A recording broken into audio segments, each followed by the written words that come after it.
Ang kwentong ito ay hango sa totoong buhay. Karanasan ito ni Ubos. Taong 1988, San Rafael, Iloilo.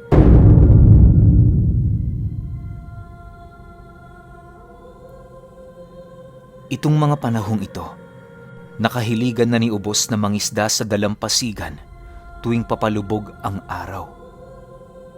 Wala kasi siya noong mapasukang trabaho. Bukod kasi sa hindi niya mapakinabangan ng kanyang kaliwang kamay, medyo paika-ika din siya sa paglalakad. Wala ding pinag-aralan itong si Ubos, kaya na may kahit nasa poder siya ng kanyang mga magulang, nahihirapan pa rin siya. Dahil sa ganoon niyang kapansanan, kung kaya't paminsan-minsan, nasusumbatan siya ng kanyang mga magulang. Buong puso naman niya itong tinatanggap sa kadahilanang alam niya sa kanyang sarili na yon ay totoo. Bagaman maraming pinagdaan ng hirap, unti-unti niyang binubuo ang kanyang sarili sa pamamagitan ng paggawa ng mga bagay na kanyang hilig. Magmula noong natutunan niyang mamingwit ng isda sa dalampasigan tuwing hapon, medyo hindi na siya napapagalitan ng kanyang ina at mga kapatid.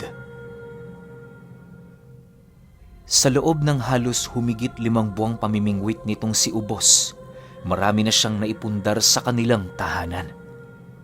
Kahit mababa ang halaga, tuwang-tuwa na siya gawa ng ramdam niya sa kanyang sarili na kahit meron siyang kapansanan, may abilidad pa rin siyang makakuha ng pera mula sa kanyang sariling pagsisikap. Tanggap na din niyang doon na siya tatanda sapagkat walang sino man sa kanyang mga kababaryo ang naghahangad na siya ay gawing trabahador o hindi naman kaya'y katulong. Isang hapon, habang namimingwit itong si Ubos, bigla siyang nakaramdam ng malakas na pagsimoy ng hangin sa dagat. Nang medyo nasipat niyang lumalakas ang alon, minabuti niyang bumalik sa mababaw nitong parte. Sa pagpapatuloy ng kanyang pagmamasid, laking gulat na lamang niya nang makasipat siya ng isang maliit na buhawi na dahan-dahang dumadapo sa tubig. Pagsilay niya sa bagay na yon, agad naman siyang lumikas patungo sa malayong parte ng lugar. Hindi na niya nakuha ang iilan sa kanyang mga naipong pain ng isda dahil sa pagmamadali. Sa pagdating niya sa lupa, agad siyang nagtago sa puno ng nyog habang patuloy na pinagmamasdan ang buhawi. Ilang minuto pa ang lumipas, nasipat naman niya yung tumila kung kaya't minabuti niyang ipagpatuloy ang kanyang ginagawa. Nagkataon namang wala siyang kasama noong mga oras na yon, kung kaya't walang nakasaksi maliban sa kanya sa nasabing pangyayari. Dahil sa inakala niyang ordinaryong pangyayari ang bagay na yon, kaya na may hindi na niya yun pinansin. Sa pagsapit ng takip silim, nang akmang itataas na ni Ubos ang kanyang panghuling bitaw ng pamingwit, laking gulat na lamang niya nang makahuli siya ng isang bote na merong takip. Sumabit ang kanyang pamingwit sa lambat na nakapaikot dito, kaya na may nagawa niya yung makuha. Paghawak doon ni Ubos, doon niya nasipat ang laman nitong mga papel at isang bato na merong kulay berdeng liwanag. Habang pinagmamasdan niya ang bagay na yon, unti-unti niyang nakikita ang mga nakaukit na letra sa loob nito, indikasyon na merong iniwang mensahe ang taong nagpaanod ng bote. Dahil sa malakas ang paniniwala ni Ubos ukol sa mga mutya at mga bagay na merong abilidad, minabuti niyang ihiwalay ang mga papel sa bato. Matapos niya yung gawin, tinago niya ang bato at nagpasya siyang ipabasa sa kanyang kapatid ang nilalaman ng sulat. Yun na lamang ang naisip niyang paraan para naman kahit papaano magawa niyang malaman ang tungkol sa kasaysayan ng boteng nagpaanod-anod sa laot. Sa pagbalik niya sa kanilang tahanan, Agad naman niyang iniabot sa kanyang ina ang mga nahuli niyang pusit at iba pa. Matapos niya yung gawin, dahan-dahan niyang nilapitan ang kanyang kapatid habang nagwiwika dito ng, "May ipapabasa sana ako sa'yo. Wala ka bang ginagawa?" Nang marinig ito ng kanyang kapatid, agad naman yung tumingin sa kanya habang sumasagot ng, "Ano yun, kuya? Ikaw medyo interesado ka ring mag-aral Hayaan mo, kapag nakapagtapos na ako, pipilitin kong kumuha ng makakatulong sa'yo." Matapos nitong makapagsalita, agad nitong kinuha ang papel na hawak-hawak ni Ubos. Nagkataon namang kahalintulad ng kanilang diyalekto ang laman ng sulat, kung kaya't hindi naging mahirap para sa kanila na ito ay basahin. Ayon sa kanyang kapatid, hindi siya sigurado pero ang nilalaman ng sulat ay tungkol sa berdeng bato na kasama nito. Tumutukoy yun sa sumpa, kaya na may kapag nakita ito ng isang individual, muli nila itong ilalagay sa bote ng naglalaman ng mensaheng kaparehas ng nakasulat sa papel. Gagawin nila ang sulat gamit ang kanilang diyalekto nang sa gayoy madali itong mabasa ng katabing isla na maaaring puntahan ng bote. Dagdag pa ng mga talatang nakasulat sa liham na ang batong napapaloob sa boteng yon merong kakayahang kumontrol ng iba't ibang uri ng mga nilalang na nasa panig ng kaliwa. Nang mabasa na ng kanyang kapatid ang kabuuan ng liham, itinuring niya yung isang biro sa kadahilan ng maaaring pinaglololoko lamang sila ng taong nag-abot ng papel na yon sa kuya niya. Paulit-ulit siya nitong sinabihang huwag maniwala pero ramdam ni Ubos na hindi dapat gawing biro ang ukol sa babalang yon. Matapos ang kanilang pag-uusap, agad din namang umalis ang kanyang kapatid gawa ng meron pa yung gagawin. Si Ubos naman, minabuting itago ang liham kalakip ang bato. Sa paglipas ng mga gabi, halos wala na siyang nagiging magandang tulog dahil sa mga bangungot na palaging bumibisita sa kanyang pagpapahinga. Hindi naman niya yun nakakayang ilahad sa kanyang pamilya dahil maaaring isipin ng mga ito na nagdadahilan lamang siya upang makaiwas sa kanyang trabaho. Nagbago lamang ang kaganapang yon nang dumating ang isang araw na merong lumapit sa kanyang isang makisig na lalaki. Nadatnan siya nitong naghahanda ng pain sa dalampasigan, kaya na may hindi na ito nagdalawang isip na siya ay lapitan. Habang kinakausap siya ng panauhin, hindi naman maiwasang magtaka doon ni Ubos, gawa ng kakaiba ang pagturing nito sa kanya. May kakaiba din siyang nararamdamang baho sa katawan nito na animoy amoy ng sinunog na puno ng lapnisan. Sa pagpapatuloy ng kanilang pag-uusap, bigla naman siya noong natigilan ng masipat niya ang kakaibang pagkurap ng mata ng lalaki. Matapos niya yung masilayan, unti-unti niyang nasisipat ang dahan-dahang pag-itim ng mga balat nito. Maya-maya pa, laking gulat na lamang ni Ubos nang bigla yung magwika sa kanya ng, "Isa kong engkantong itim, Ubos. Naparito ako sapagkat tinawag ako ng bato para magbantay sa iyo. Ang aking mga kasama ay paparating na din. Baka mamayang gabi, mag-umpisa na silang magbantay sa inyong tahanan.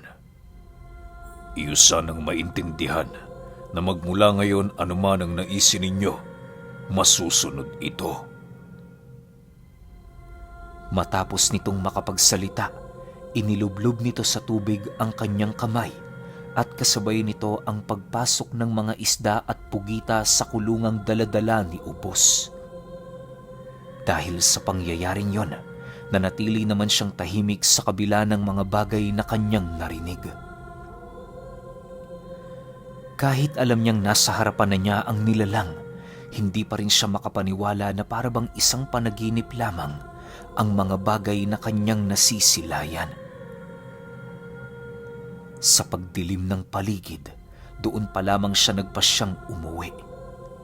Bitbit niya noon ang sisidla ng mga isda na halos hindi niya gaanong mapasan dahil sa sobrang kabigatan. Nang masipat ng engkanto na medyo nahihirapan na itong si Ubos, nagpa siya yung kunin ang mga nahuli niyang laman dagat. Ilang minuto pa ang lumipas, narating na nga nila ang kanyang tahanan. Bago pa man masilayan ng kanyang mga magulang ang lalaki, naglaho na yon sa kanyang harapan na para bang isang bula. Sa pagkawala ng nilalang na yon, doon pa lamang nakahinga ng maluwag itong si Ubos. Akala niya hanggang doon na lang ang mga bagay na kanyang nararanasan, subalit nagkamali siya. Makalipas lang ang isang linggo, dumami ng dumami ang mga nilalang na sumusunod sa kanya. May manananggal, sigbin, aswang, demonyo, at kung ano-ano pang nilalang na nasa panig ng kaliwa. Dahil sa ganoong sitwasyon, hindi niya maiwasang makarinig ng mga pang-uudyok sa nilalang na sumusunod sa kanya. Subalit sa kabila ng masasamang bagay na kanyang naririnig, nagpumilit siyang ipagpatuloy ang kabutihan ng kanyang puso. Isang buwan lang noon ang lumipas, kontrolado na ni Ubos ang lahat ng nilalang na nasa ilalim ng kanyang kapangyarihan. Hindi na din siya gaanong nahihirapan sa pamimingwit sa kadahilan ng palagi yung nakasunod sa kanya at handang sumuporta. Dahil sa mabilisang pagkalat ng masasamang presensya sa kanilang baryo, kaya na may madali itong naramdaman ng mga albularyo. Nang mapag-alaman ng mga itong siya ang may gawa ng mga salot sa kanilang lugar, nagpa siya ang grupo ng mga albularyo na siya ay kumprontahin. Una nitong ginawa, kinausap ang kanyang pamilya ukol sa kanya upang malaman kung ano ang naging dahilan kung bakit nagkaroon ng kakayahan si Ubos na kumontrol ng iba't ibang uri ng mga nilalang. Nagkataon naman noong mangmang sa mga lihim na karunungan ng kanyang pamilya kung kaya't maging ito man, aminadong walang alam sa ginagawa ng anak nilang may kapansanan. Dahil sa naging bigo ang mga albularyo sa pagkalap ng impormasyon tungkol sa kanya, kaya na may napilitan ang mga ito na siya ay kausapin ng direkta. Bagaman hindi niya pa nakikita ang mga albularyo, alam na niya ang binabalak ng mga ito. May mga tagapagbantay kasi siya sa kanilang bahay nang sa gayoy magawa niyang malaman ang mga ganap roon kahit abala siya sa pamimingwit ng mga isda. Isang hapon, nagpasya siyang manatili sa dalampasigan. Alam niyang bibisitahin siya ng mga albularyo doon kung kaya't napilitan siyang hintayin ang mga ito. Sa pagsapit ng takip silim, hindi nga nagkamali ang hinala ni Ubos. Pagsilay niya sa mga matatandang naglalakad sa dalampasigan, dali-dali naman niya yung pinuntahan. Nang magkaharap na ang kanilang mga panig, mabilisan namang lumitaw sa likurang bahagi ni Ubos ang mga engkantong napapabilang sa iba't ibang lahi at uri. Alam ko na ang pakay niyo rito. Hindi nyo na kailangan pang ipaliwanag sa akin. Nais ko sanang malaman nyo na wala akong inaapakan sa ating lugar. Mahal ko ang mga taong naririto at hanggat maaari, nais ko sanang huwag kayong gumawa ng paraan na ikakasama ko o nino man. Babala ni Ubos. Nang marinig ito ng mga albularyo, walang pagdadalawang isip naman itong kinuwestiyon ng kanyang pagmamahal at hangaring tumulong. Ayon sa mga matatanda na kung mahal niya ang mga nakapalibot sa kanya, kinakailangan niyang talikuran ang mga masasamang nilalang na nasa ilalim ng kanyang puder. Yun lamang ang nag-iisang paraan upang matigil ang ginagawa nitong pagtugis sa kanyang mga alipores. Sa pagpapatuloy ng kanilang pag-uusap, paisa-isa nang dumarating ang mga aswang at manananggal para magbigay ng tulong kay Ubos kung ito man ay kinakailangan. Bagaman napapalibutan ng mga ito ang mga albularyo, ni katiting na pagkatakot wala siya doong naramdaman. Ilang minuto pa ang lumipas, hindi na nga nagpaligoy-ligoy pa ang mga matanda sa kung ano ang kanilang nais kay Ubos. Alam nilang biktima lamang ito ng masamang bertud, kung kaya't hanggat may panahon pa, kailangan niya na yung palayain. Wala kang naiintindihan sa mga nangyayari sa iyo, Ubos. Ikaw ang pinapaikot ng mutyang yan. Dapat mong malaman na hindi ikaw ang kanilang sinusunod, kundi ang tangan mo. Kapag nawala yan, ano sa tingin mo ang mangyayari sa baryong ito? Hindi ba tayo dito magkakagulo dahil sa kagagawan mo? Mabuti kang tao, Ubos. Noon pa hanga na kami sa iyo sa kabila ng iyong kapansanan. Sana naman, kahit ngayon lang makinig ka sa aming sasabihin. Narito kami, handang ibuwis ang aming mga buhay dahil mahal ka namin. Wika ng isang matandang albularyo. Pagkarinig ng mga itim na engkanto sa sinabi nito, bigla naman yung nagsalita sa kanya habang paulit-ulit na bumubulong. Dahil sa wala namang bakod at puder itong si Ubos, kung kaya't madali nila yung naimpluwensyahan. Sa isang iglap, bigla siyang nasapian ng demonyo na siyang naging sanhi upang gumawa siya ng mga bagay-bagay na hindi inaasahan ng albularyo. Bagaman may sapi na ang kanyang katawan, nagkaroon pa rin siya ng pagkakataon upang masilayan ang mga kaganapan. Yun nga lang, wala siyang abilidad para sumuway sa nais ng nilalang na nakasapi sa kanyang katawan. Sa pagpapatuloy ng pangyayaring yon, iba't ibang uri ng mga aswang at engkanto ang sumugod sa pangkat ng mga albularyo. Subalit kahit ilang hukbo man ang dumapo sa mga ito, wala yung kakayahang pangibabawan ang mga albularyo gawa ng bawat isa sa mga matatanda merong tinatangang mutya at agimat. Halos inabot din noon ng kalahating oras ang kanilang paglalaban hanggang sa malipol na ng mga albularyo ang lahat ng nilalang na tinipon ni Ubos. Maging ang engkantong itim na unang nagpakita sa kanya ay hindi nakaligtas sa bagsik ng mga albularyo. Nang si Ubos na lamang ang natitirang buhay sa kanyang grupo, doon na nagpasya ang mga albularyo na siya ay igapos. Habang nakatali siya sa malaking katawan ng puno, dali-dali namang naghanap ng bote ang albularyo na siyang pinagsiselyuhan ng bertud na kanyang tinatangan. Matapos nitong makakuha ng bote, marahan siya nitong hinubaran upang alamin kung saang parte ng kanyang katawan nakatago ang bertud. Nang mahawakan yon ng albularyo sa kanyang bulsa, dali-dali naman nila yung isinilid sa bote, kalakip ang sulat na kanilang ginawa.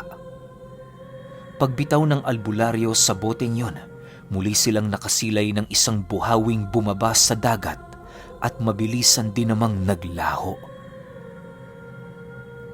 Sa pagkawala ng buhawi, hindi na din nila nakita ang boteng kani-kanina lang nakalutang sa kanilang harapan.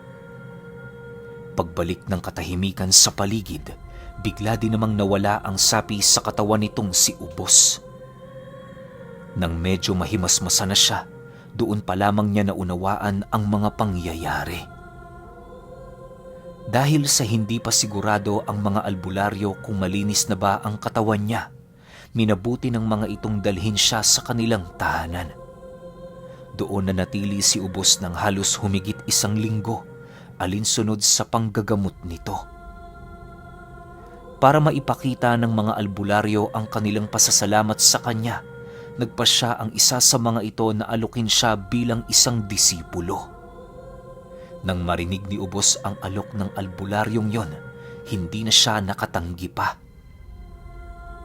Para sa kanya, isang mabuting bagay ang pagiging albularyo sa kadahilanang makakatulong ka sa mga taong nangangailangan ng iyong serbisyo. Nakikita na kasi noon ni Ubos ang kawalan niya ng hinaharap kung sakali mang tanggihan niya pa ang alok ng matanda. Sa halos humigit 2 buwan niyang pagsasanay, nalaman niya ang istorya sa kabila ng bertud na kanyang nakuha. Ayon sa kanyang maestro, ang bertud na minsan niyang pinangalagaan ay orihinal na pagmamay-ari din ng isa ding albularyong nag-aral ng lihim na karunungan sa kaliwa. Sa kagustuhan nitong mapasunod ang lahat ng nilalang, pumatayo ng isang gabunan at ginamit ang iniluwa nitong bertud upang pumanday ng isang mutya alinsunod sa kanyang kahilingan. Para maisakatuparan ang ganoong kalakas na abilidad, nakipagkasundo siya sa demonyo na siyang naging sanhi ng pagkawasak ng kanyang sarili. Pinatay ang albularyong yon ng kanyang disipulo upang matigil na ang kanyang kahibangan sa mundo. Sa pagkawala ng albularyong yon, napansin ng disipulo nito na buhay pa rin ang bertud sa kabila ng pagkamatay ng nagmamay-ari dito. Upang wala nang makakuha ng kakayahang yon, nagpasya ang disipulo na ipaagos yun sa bote, kalakip ang isang lihim na siyang nagbibigay babala sa mga taong magtatangkang yon ay buksan.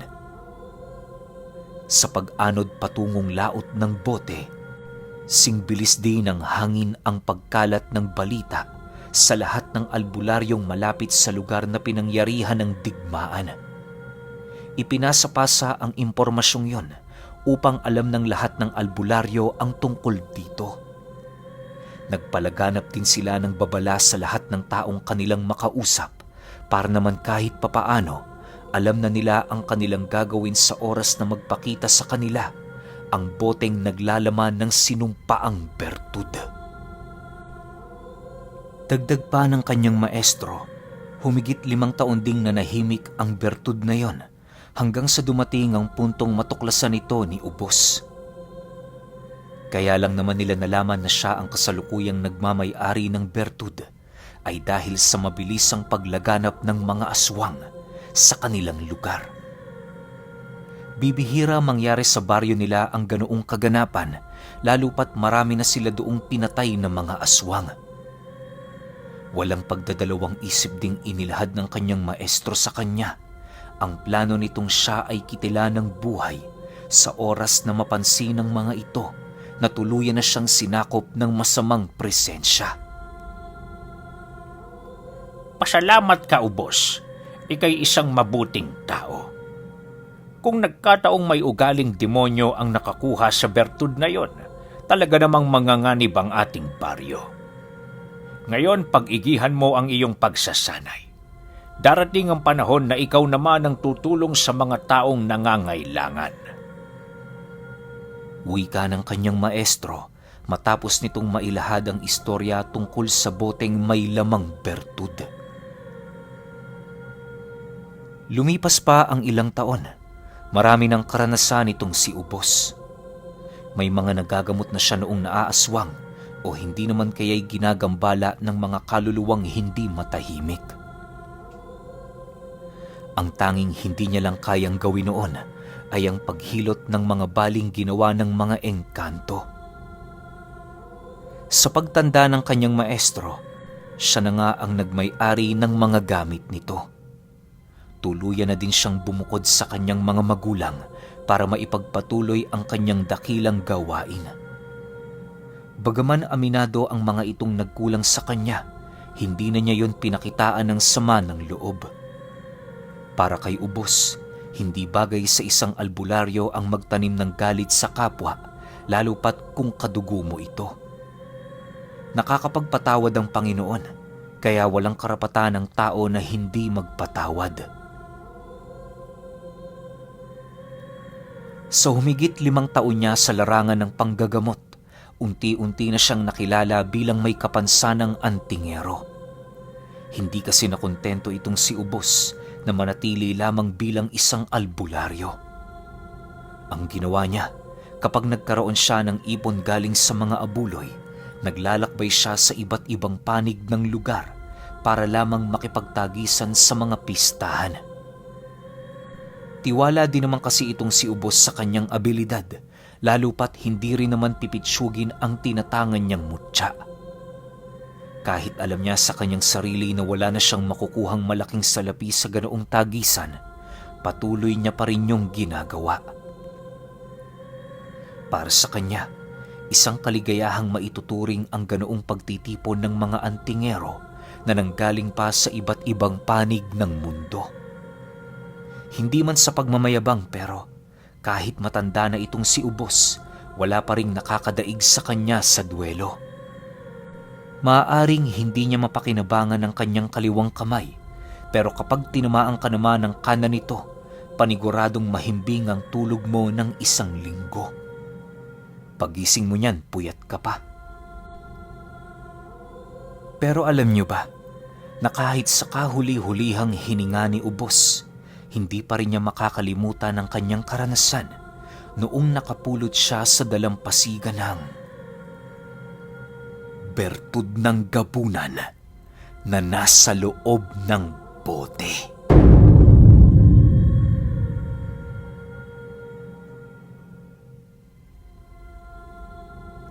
Okay, opinyon ko sa kwento. Paano kaya nalaman ng mga antingero yung tungkol sa history ng bertud ng gabunan? Ano kaya to? Siguro naging matunog yung pangalan ng antingero na to eh. Kasi alam naman nating lahat na hindi mo makukuha ang bertud ng gabunan hanggat hindi mo to napapatay. Siguro nakapatay to ng sobrang lakas na gabunan, tas kinuha niya yung bertud. Tas bago niya gawin yung ritual, siguro ikinalat na muna niya yung kwento. Kaya maraming antingero manggagamot na nakarinig ng istorya niya. Yun lang yung medyo napansin ko sa kwento na to. Pero ang maganda naman dito, yung ending, si Ubos napunta sa kanan tapos sobrang lakas pa niya. Kasi bukod sa nag-aral siya, napamanahan pa siya ng maestro niya ng malakas na tangan. Kaya yun nga, ang sabi sa dulo, kahit matanda na tong si Ubos, wala pa ring nakakatalo sa kanya pagdating sa patagisan ng gamit, di ba? Ang galing lang, ganda lang ng storya. Nung una, kaliwa siya eh. Parang naging Diyos pa nga siya ng mga aswang, demonyo, mangkukulam, o kung ano man. Tas ang ending, napunta pa rin siya sa kanan kasi nga may isang manggagamot na inalok siya na maging isang estudyante. Tapos ending, lumakas si Ubos kaya napakaganda ng kwento na to. Kasi yung ending, parang sobrang satisfying eh. Yung mula sa kaliwa naging kanan tas lumakas ng sobra. 'Di ba? Pero kayo, kung may opinion kayo sa kwentong ito, i-comment nyo lang sa baba. Yun lang. Hanggang sa susunod na kwento. Salamat.